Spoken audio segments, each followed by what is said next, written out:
All right, 9:14. We, of course, want to turn to the weather. Lauren, you are tracking the tropics for us this morning, and there's some big developments. Now a major hurricane. That's right. I mean, this has rapidly intensified overnight. Beryl already shattering records, by the way. This is the easternmost hurricane we have seen develop during the month of June for the Atlantic basin. That shattered a 90-year record, by the way. So Beryl way ahead of climatology. I mean, we are also seeing a very active Atlantic.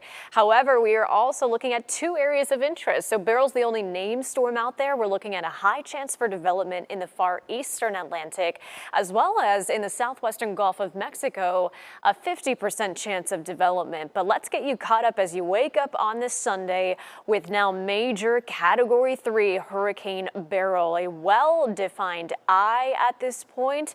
It is about 500 miles southeast of the Windward Islands, moving to the west at 21 miles per hour, steered by high pressure.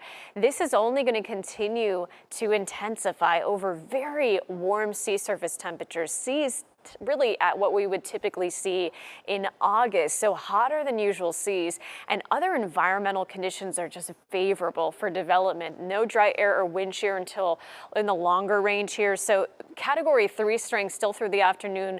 Category 4 strength expected by Monday morning. This will be producing those hurricane force winds and that life-threatening storm surge. And then this continues into the Caribbean. In the long range here, you notice that intensity backs off just a bit, back down to Category 2 strength projected by Thursday. That's just because we're anticipating some drier air and some wind shear, which generally creates a little bit more of a hostile environment. Perhaps some land interaction as well down the road as we see this generally end up near the Yucatan Peninsula. Yes, there would be an opportunity for this to get into the warm Gulf of Mexico, where some re-strengthening would be possible down the road. The good news is for those of us in the U.S., this is not a threat as of now. This is projected to stay well south of the U.S. and even south of Haiti and the Dominican Republic. There's a really good consensus here that we see that tight bunching, not a lot of variability with this, that this continues on that westward track.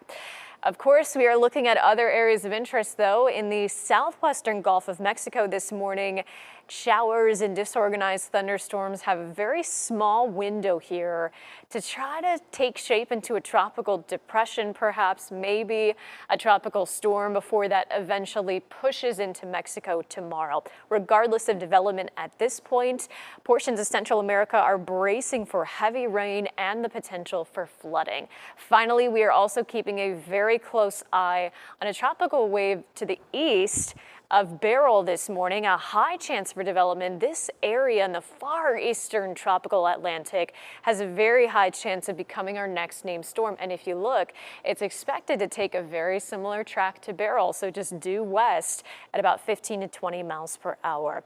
The next two names on the list are Chris and Debbie. We continue to monitor Beryl, but there are no threats to Florida at this time.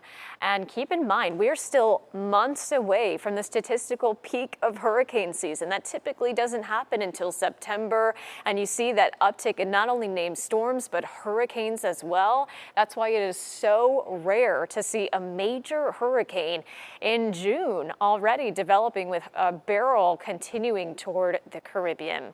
Locally, of course, with no threats directly from the tropics, we are still just enduring our classic rainy season pattern. So we're going to stay dry for the first half of this Sunday.